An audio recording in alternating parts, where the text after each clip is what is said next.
So if you live in a story of yourself, life becomes incredibly hard. Because the way the story is going to go is it's going to go growth, prosper, then collapse and destruction. And this is going to keep happening. So it will prosper, it will grow like a flower and prosper, and then it will come back in itself and get destroyed and disappear. So you have this action. The Buddhists used to say it's like breathing, like the whole of life is in a pulse, like breathing. So it grows and then it changes into something else. And you can see it everywhere in nature. You know, the clouds turn into the water then turns into soil or to drink for animals or for us. Or then gets evaporated back up into being the clouds and then rains back down again. You can see it in plants. They grow up, they go, and then as soon as they flower and bloom and they're most beautiful, they begin to die and go back in on themselves. And it's the same with humans. I'm now 36 years old and I've heard, somebody told me, well, though they might have just said it because I am 36. They said once you pass 37 or 36, then your body begins to go into decomposition.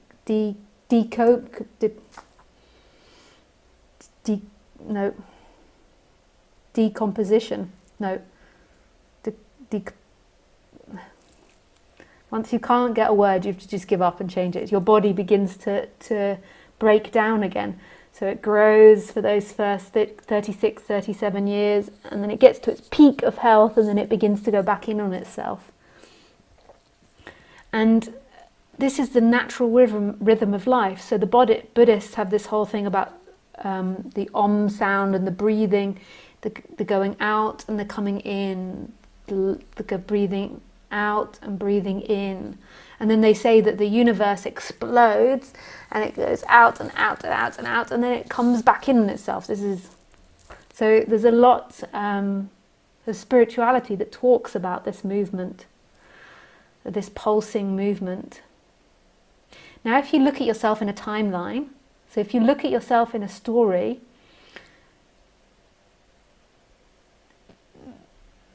this doesn't work well for you because you want your storyline to only be positive, and you want your storyline to be like a film or to be like books that you've been read where there's a beginning, middle and an end, and the end is this happy ending and you prosper and you win. And you can't win at life because that's not really how life works. Life is a constant flux, constant movement from one thing to another to another. And no object, no thing wins and beats life. There is always movement happening and change happening.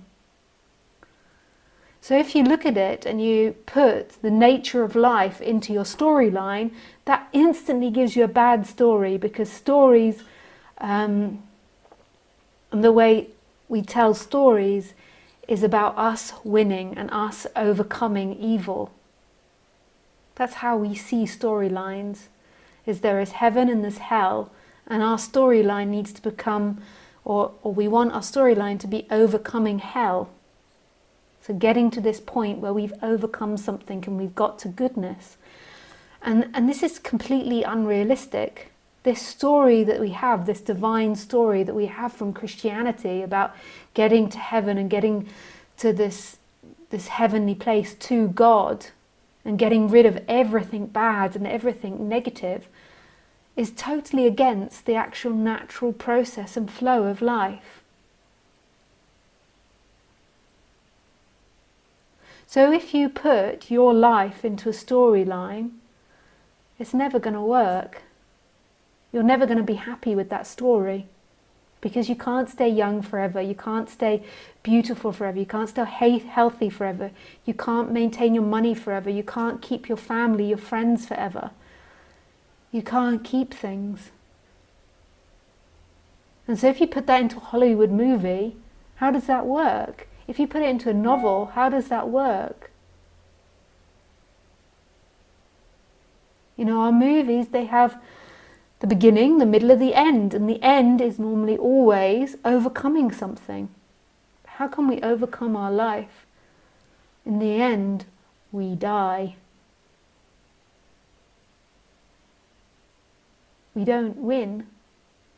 We don't lose either, because in actuality there is nobody that is born or dies. But in our belief, in our storytelling, in our intellectual reality, in our world of imagination, we are born and we do die.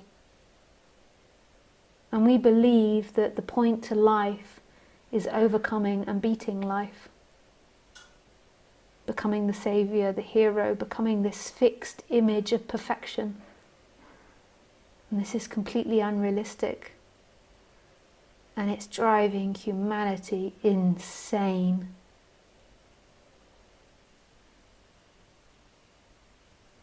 The effect of this is making us kill ourselves. We've gone so crazy from trying to be perfect, from trying to control and hold on and make everything stop and getting to this moment of perfection, that we're killing our environment. We're letting psychopaths run our societies because we're too scared to step up.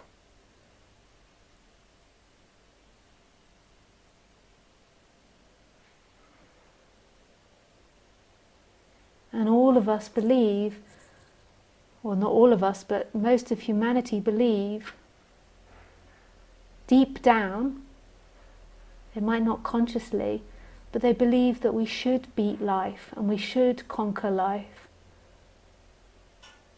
Therefore, it's okay to rape and pillage and destroy our environment and destroy our living environment, because we believe as humans that we should overcome.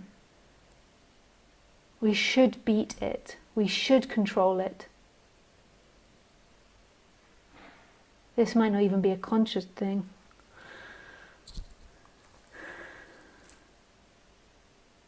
We shouldn't have rainstorms, or we shouldn't have floods, or we shouldn't have disasters.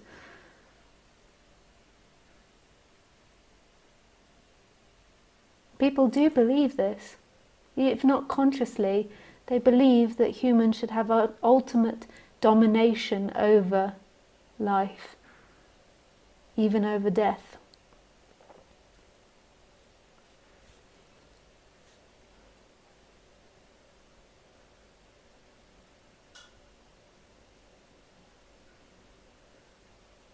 But really, all that's ever wanted is life itself, is that sense of oneness, which is life, is beingness, is this moment, is what's happening. But the person, the imaginary person, just has all these beliefs and ideas about what life needs to be and what life has to be. And so it's always looking for that imagined life rather than what's happening. So it always makes what's happening feel like it's wrong or not enough. But your birthright, your sense of being alive, that amness, that aliveness, that which is looking out now, is totally free and innocent, and it's never suffered, and it's beaming with life and love. I was going to say love, and it kind of went love. It's beaming with life and love, and that's who everyone is.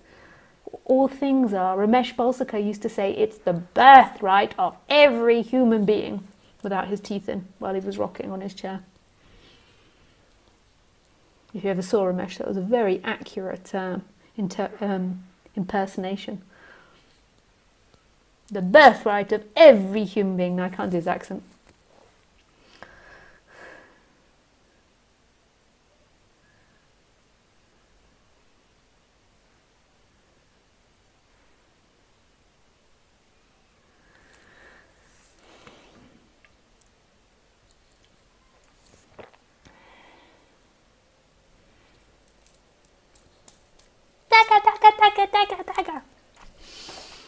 And it's not getting out of pain, it's not getting out of frustration and anger and jealousy and all these different experiences. It's life full on. It's being human and not being human. And it does change the human. It stops it being so greedy and such an arsehole, but it's still human with all its imperfections. And in those imperfections, it's perfect. You beat yourself up so much. You have this image of enlightenment that you're one day going to get to. And then eventually you begin to realise, ah, fuck, it's being human, it's being imperfect.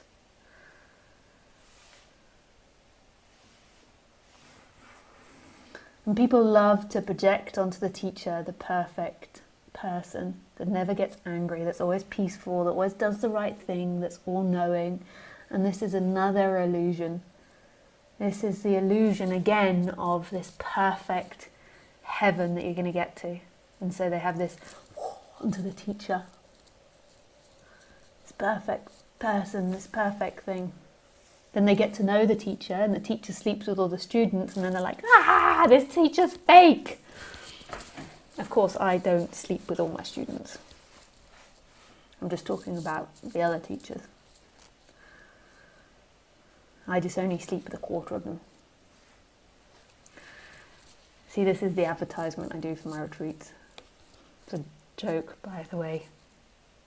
I try my best never to sleep with a student, but I have.